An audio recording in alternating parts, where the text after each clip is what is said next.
Hello friends, myself R.D. Mahajan presenting my video on Gauss Seidel method. Gauss Seidel method is an iterative method to solve a linear simultaneous equation. And whenever we have to apply Gauss Seidel method, first of all we have to check the condition of convergence, and that condition is absolute value of aii, means absolute values of a diagonal element aii must be greater than or equals to sum of the non-diagonal elements, that is mod of aij.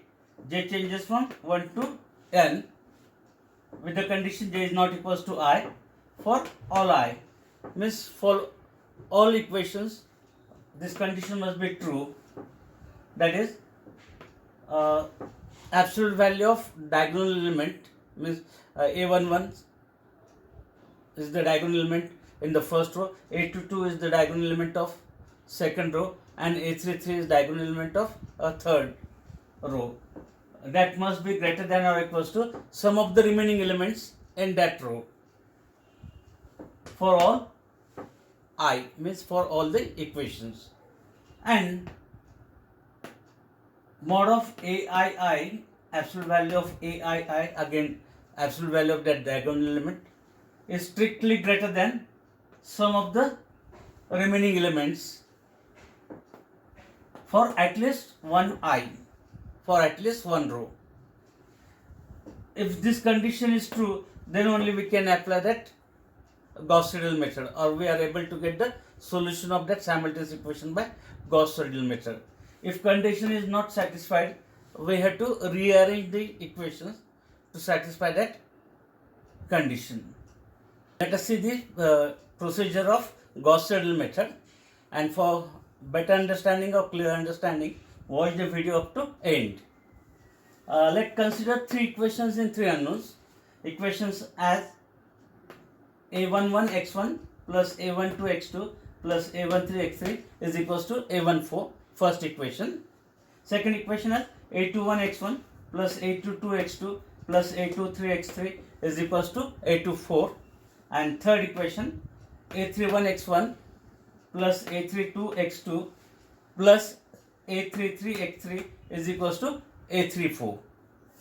First of all, I will discuss the method for these three equations, then we can extend it for any number of equations. First of all, we have to check the condition of convergence, as I have discussed earlier. Here absolute value of a11 must be greater than the sum of the remaining coefficients, that is a12 and a13. Second, absolute value of second diagonal element a22 must be greater than or equals to sum of the remaining two, that is absolute value of a21 and absolute value of a23. And third, absolute value of third diagonal element a33 must be greater than or equals to sum of the remaining values, that is absolute value of a31 and absolute value of a32. If that condition is satisfied, then only we can apply that Gauss Seidel method. Here suppose that condition is satisfied, then solving the equation for the highest coefficient, means here we have to solve for the highest coefficient. Suppose the highest coefficient is a11. Solving that equation for x1, we get dividing by a11 throughout into a14 minus transferring these two values to right hand side, we get a14 minus a12 x2 minus a13 x3. We call this equation 1. Then solving this for x2 as 1 by a22 multiplied by a24 minus a21 x1 minus a23 x3. We call this equation 2. And then solving for this for x3, 1 upon a33 multiplied by a34 minus transferring these two terms to other side, we get minus a31 x1 minus a3 to x2, and we call this as equation 3. And then using these three equations repeatedly, as it is an iterative method, in first step or initially we have to substitute all the variables on the right hand side of this equation. Here that variables are x2 and x3. We have to put that values as 0. Therefore, initially put all the variables as 0 in right hand side of this equation 1 to get first approximation for x1 or the new value for x1. This is the important step whenever we have to apply a Gauss Seidel method. And whatever that value we are getting, use it here in equation 2, and remaining value, that is x3, as 0 to get the value of x21, and then substituting that two values of x11 and x21 in equation 3 to get a new value for x3. Therefore, this is the first step of Gauss Seidel method. Then, using the values of x11 and x21 in equation 3, in this equation 3rd, to get the value of x31, means first approximation for x3. Here step 1 is completed, or iteration number 1 is completed. Then we go to the step number 2. Once again we have to apply the same equations, equation 1, 2 and 3, to obtain the new approximations for x1, x2 and x3. Here we have to use x21 and x31 to get the value of x12.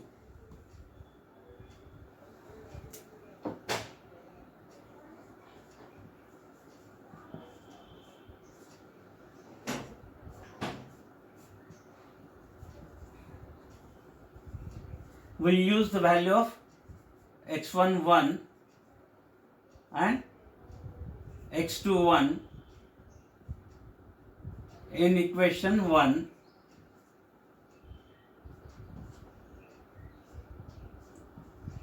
to find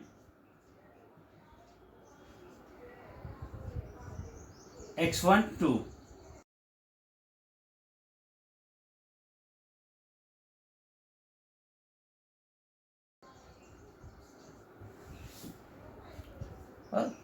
Every time we have to use the new values of the variable. Therefore, whatever that value of x12, new value for x1, we put here in equation 2, and x31, or the latest value of x3, to get the new value for x2. Equation 2 to find x22, we use latest values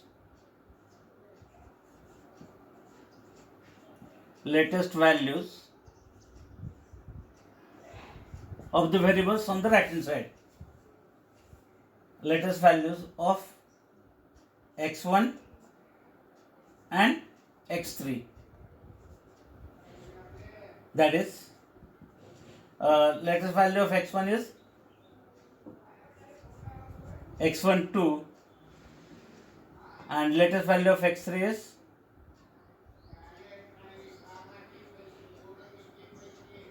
x31, to get a new value of x2.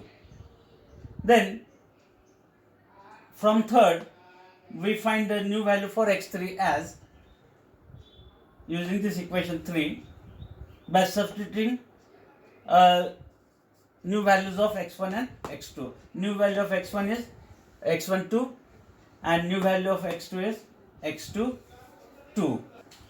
Then whatever the value we have for x12 and x31,